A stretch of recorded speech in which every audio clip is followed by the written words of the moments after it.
hasan apabila dia genit. Nah, Allah dalam ayat ini ya tersebut sebuah sifat, sebuah karakter yang sangat jahat, yang sangat buruk, sehingga dengan eksplisit, dengan sangat jelas Allah mengatakan karakter ini yang namanya adalah sifat dengki. Ya. Sifat dengki ya atau iri hati adalah iri hati atas nikmat yang dimiliki orang lain, disertai dengan harapan agar nikmat itu hilang dari orang tersebut. Baik nikmat itu pindah ke orang yang iri ataupun enggak. Jadi orang yang dengki itu dia akan mengharapkan nikmat yang dituju orang itu hilang, baik nikmat itu pindah kepadanya atau nikmat itu kepada yang lain. Pokoknya nikmat itu nggak ada aja orang tersebut. Nah itu harus dilihat. Nah karena orang yang iri itu menduga bahwa orang yang iri itu punya nikmat itu, punya nikmat. Padahal orang yang iri itu belum tentu punya nikmat. Misalnya saya iri Ustaz Dahrul, misalnya dia dihormati orang karena korin, saya iri dia. Saya pengen nih Ustaz Dahrul, nikmat itu hilang dari Ustaz Dahrul, baik itu nikmat itu pindah ke saya ataupun pindah ke orang lain ataupun nggak punya. Kenapa? Karena saya kira nikmat terkenal, kemasyhuran Ustaz Dahrul itu nikmat, saya kira gitu kan.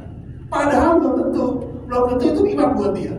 Bisa jadi itu ujian buat dia, gitu kan. Bisa jadi dia merasa itu gangguan, bisa jadi. Tapi kalau saya merasa Ustaz Dahrul punya nikmat itu dan saya ngiri, saya pengen itu hilang aja.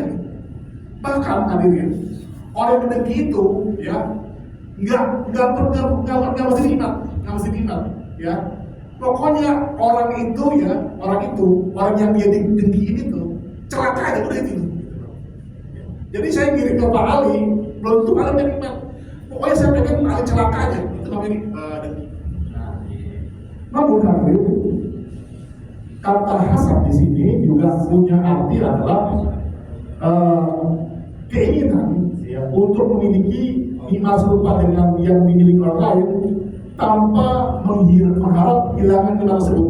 Nah, itu namanya ghibthah.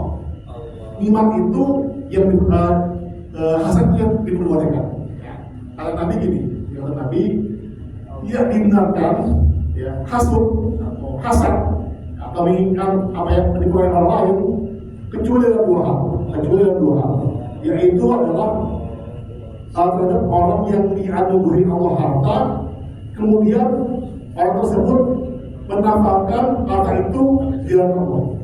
Dan kedua, orang yang dikasih nikmat berupa ilmu ya, oleh Allah, kemudian ilmu itu dia amalkan dan dia ajarkan.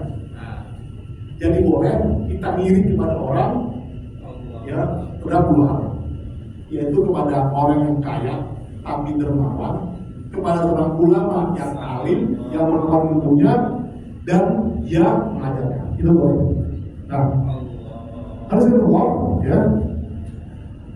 Kata Nabi ya, ada 3 hal yang merupakan ibunya dari dosa. Ibunya dari